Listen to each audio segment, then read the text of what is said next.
Saudações a vocês que acompanham este canal, sejam bem-vindos ao PLMMA 117, se não me engano.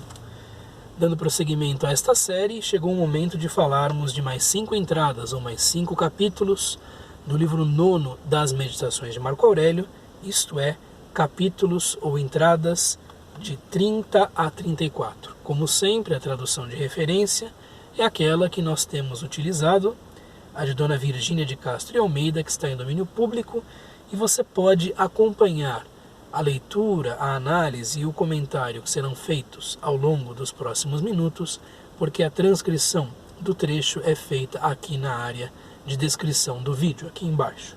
Então vejamos o que Marco Aurélio tem a dizer de si para si, neste ponto das suas meditações. 30.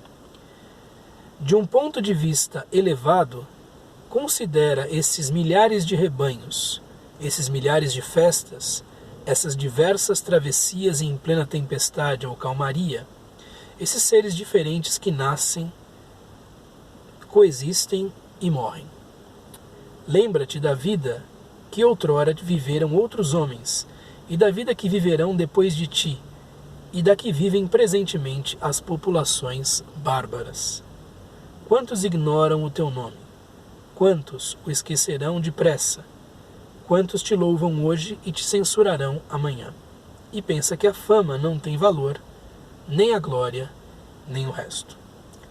É mais uma daquelas meditações em que está sendo sugerido de si para si o exercício estoico que Pierre Hadot chama de a visão do alto, a mirada desde cima.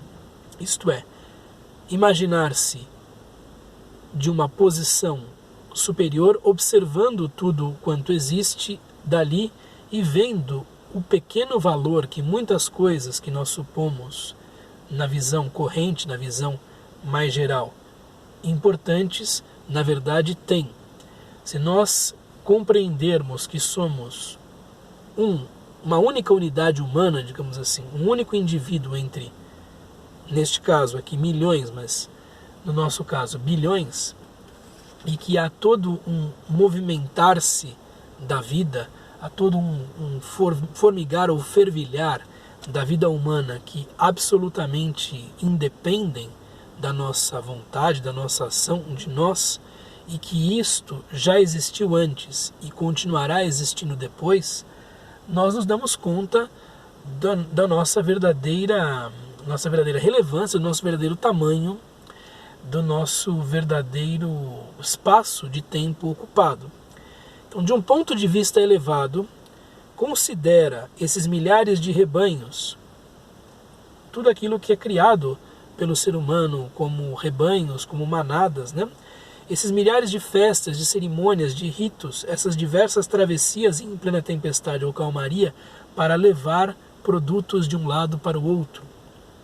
Esses seres diferentes que nascem, coexistem e morrem. Então, veja a imensidão das coisas só aqui neste planeta, só aqui na Terra. Todos estes exercícios eram acompanhados de imaginação, de sessões imaginárias. De fato, Marco Aurélio levava a sua imaginação a considerar todas essas coisas, e dessa consideração não brotava um sentimento de insignificância propriamente, mas, pelo contrário, um sentimento de tranquilidade, isto é, há toda uma vida humana e uma vida animal e uma vida, de um modo geral, para fora de mim, e que, portanto, são coisas que independem de mim mesmo, independem da minha ação, e tudo isso continuará existindo depois que eu me for. Lembra-te da vida que outrora, que antigamente viveram outros homens, porque pelos cálculos que se fizeram já houve cerca de 7 bilhões de seres humanos, né? E da vida que outros viverão depois de ti. E, salvo na ocorrência de um cataclismo nuclear, qualquer coisa assim, continuará havendo a humanidade depois que nos formos, né? E das que vivem presentemente as populações estrangeiras, bárbaras, né? As populações que Marco Aurélio nem mesmo conheceu, de que nem mesmo ouviu falar. Quantas pessoas ignoram o teu nome, mesmo dentro do império, né?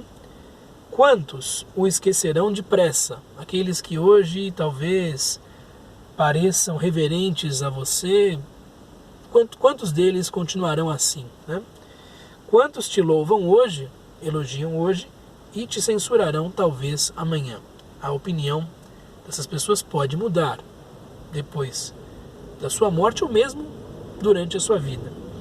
A ideia do estoicismo era tornar o indivíduo, não diria que refratário, mas indiferente, né, tanto à lisonja, ao louvor, ao elogio, quanto à crítica, quanto ao ataque. Então, tudo isso é indiferente de um ponto de vista estoico. E pensa que a fama não tem valor, nem a fama presente, nem a fama póstuma, nem a glória, nem a memória propriamente, nem o resto, porque, fundamentalmente, o bem não pode estar aí em algo tão instável, tão dependente das marés, da fortuna, tão dependente das flutuações das opiniões humanas.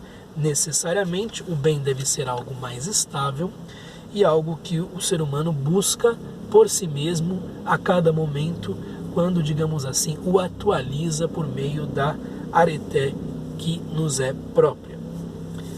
31. Conserva a serenidade da tua alma quando o que te sucede deriva de causas exteriores. Sê justo nas ações cuja causa depende de ti, isto é, ações e vontade que tenham por objetivo o bem comum, visto que tal fim é o exigido pela tua natureza. Aqui o primeiro termo da meditação número 31 é ataraxia, isto é, a ausência de tarahé, de perturbação. A imperturbabilidade, portanto, é o que está sendo focalizado por Marco Aurélio e por ele buscado. Conserva a serenidade da tua alma, isto é, cultiva a ataraxia, a imperturbabilidade, quando o que te sucede deriva de causas exteriores. Aqui está a chave de muitas coisas, de muitos princípios que nós vemos no estoicismo e mesmo de aplicações práticas. Por quê? Essas causas exteriores não dependem do indivíduo, são coisas produzidas para fora do raio de ação do indivíduo mesmo. E não há por que o indivíduo, quando compreende que a natureza está assim ordenada, não há por que o indivíduo, segundo o entendimento estoico, se angustiar com isso. Não há por que o indivíduo não ser capaz de manter a sua serenidade nessas circunstâncias. Então, o que vem de fora são coisas que não dependem de nós. Se não dependem de nós, portanto, não nos devem angustiar ou inquietar ou ouriçar, qualquer coisa assim. Mas veja, não se trata apenas de uma ataraxia conservada no que diz respeito ao que vem de causas exteriores, né, de uma aitia que seja de fora, mas também buscar a justiça, né, seja justo nas ações cuja causa depende de ti. E naquilo que depende de você, cultiva uma virtude, cultiva uma ou várias dessas virtudes, né?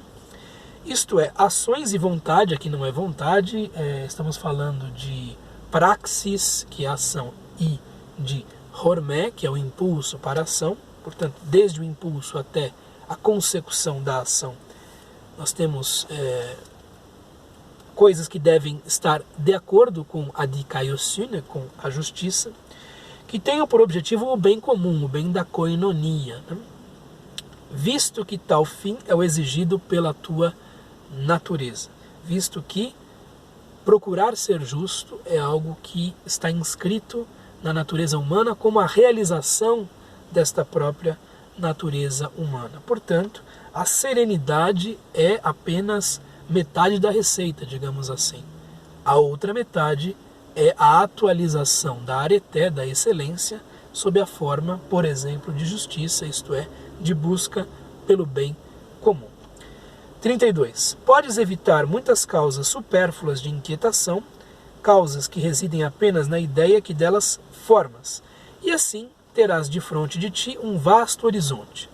Se abrangeres com o pensamento o mundo inteiro, se pensares na eternidade do tempo, se meditares nas transformações rápidas de cada ser, parte por parte, e pensares como é curto o intervalo entre seu nascimento e dissolução, imenso o tempo que precedeu o seu nascimento e igualmente infinito o tempo que se estende depois da sua dissolução. É uma meditação que está em estreita conexão com a meditação número 30, portanto, estamos dentro do mesmo conjunto de preocupações ou de pensamentos, né? E a ideia é evitar as causas supérfluas de inquietação, de perturbação. Podes evitar muitas causas supérfluas de inquietação, de que modo? Causas que residem apenas na ideia que delas formam, isto é, na hipólepsis, na opinião, no juízo, né? Porque nós não controlamos o que nos acontece, mas nós controlamos a opinião que formamos a respeito das coisas que nos acontecem, isto é, nós controlamos o modo como encaramos a realidade e, por conseguinte, o modo como reagimos a esta realidade. Então, tudo começa, né, nesta ideia que se forma a partir de todas as coisas. E assim terás defronte de ti um vasto horizonte, né? E assim você poderá contemplar as coisas desde uma perspectiva mais ampla. Se abrangeres com o pensamento o mundo inteiro, o cosmos inteiro, mais do que o mundo, o próprio universo, faz parte da série de exercícios estoicos, digamos assim, do arsenal de exercícios do estoicismo, como já comentei aqui, a tal mirada desde cima ou visão do alto. Portanto, observar as coisas como se você estivesse no centro do universo e ver como tudo está garantido por leis, tudo está garantido por um fluxo incessante de transformações e que, portanto, a sua participação nisso tudo é pequena, porém, dentro da sua pequenez, há algo a ser feito. Por exemplo, a tarefa do ser humano buscar ser justo, buscar a excelência. Se pensares na eternidade do tempo, então o tempo ou é eterno ou é tão imenso que é como se fosse eterno para nós, né?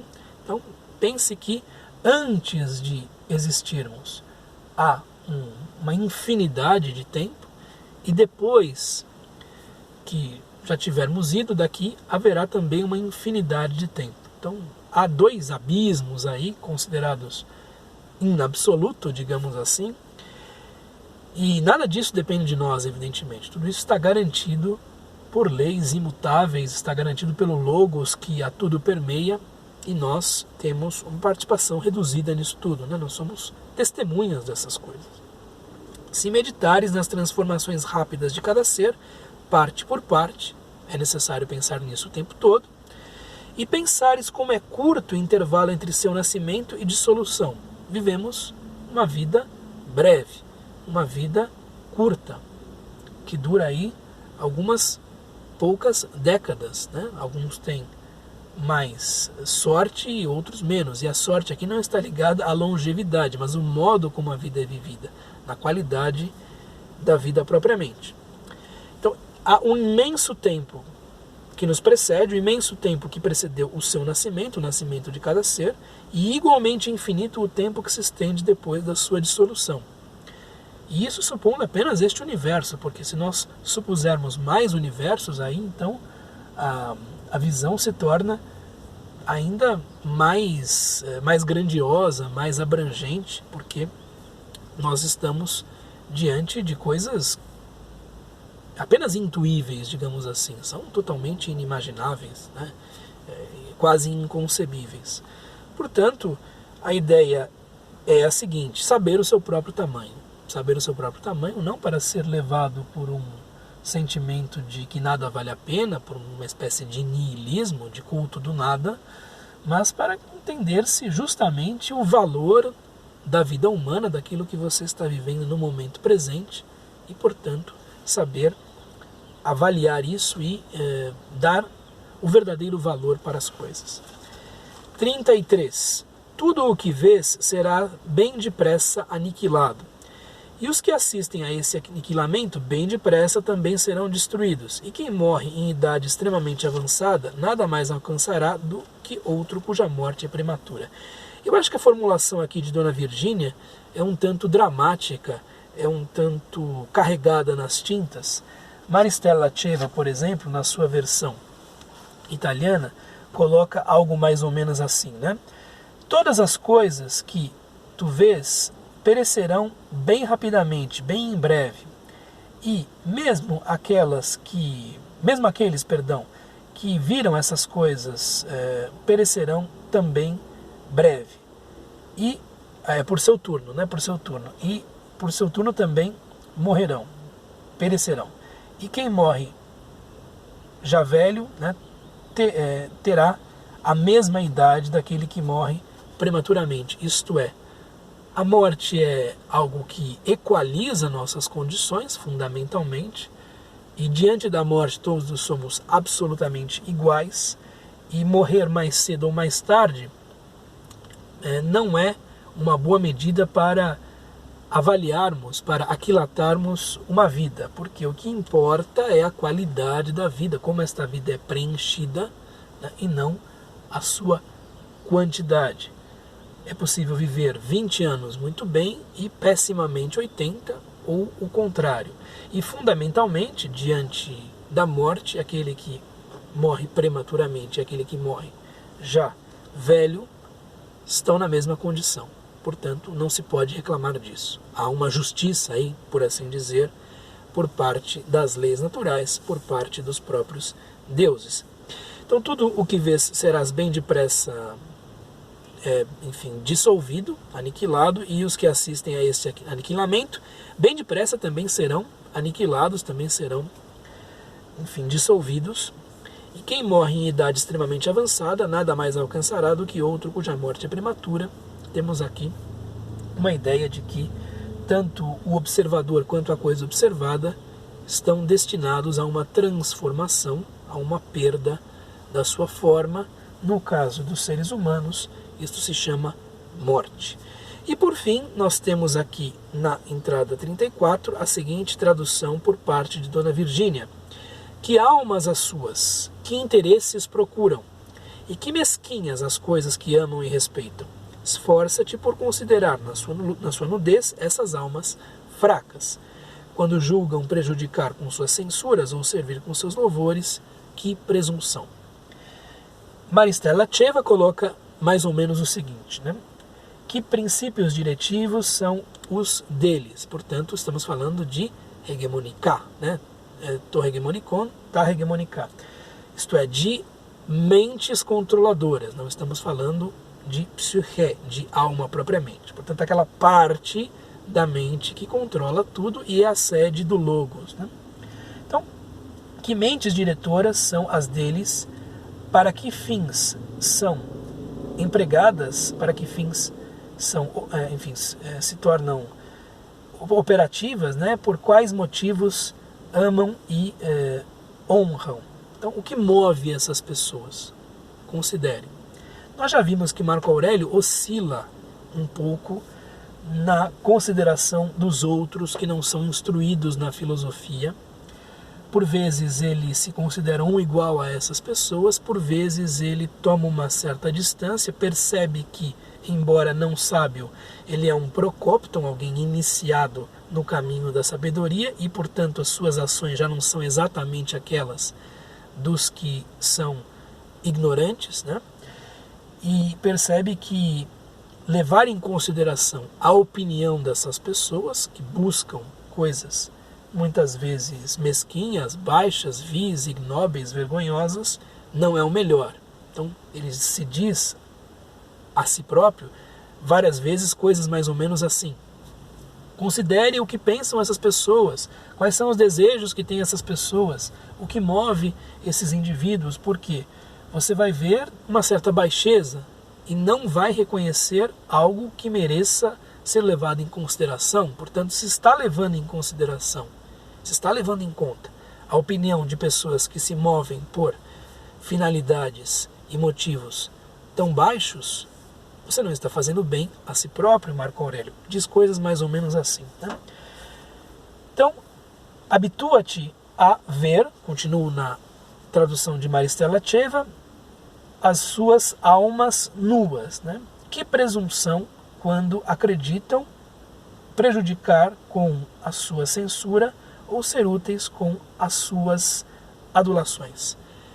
Mais uma vez estamos vendo Marco Aurélio, como estoico, considerar que tanto a adulação, o elogio, a lisonja, quanto a censura, a crítica, por parte de pessoas, sobretudo não instruídas, são coisas não apenas sem valor, mas perigosas, porque não são bons indicadores de comportamento, não são boas bússolas para o indivíduo, né? Que almas as suas, que princípios diretivos, que mentes diretoras são as suas, que interesses procuram e que mesquinhas as coisas que amam e respeitam.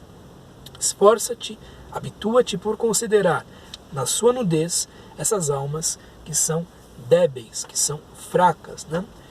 Quando julgam prejudicar com suas censuras ou servir com seus louvores, que presunção.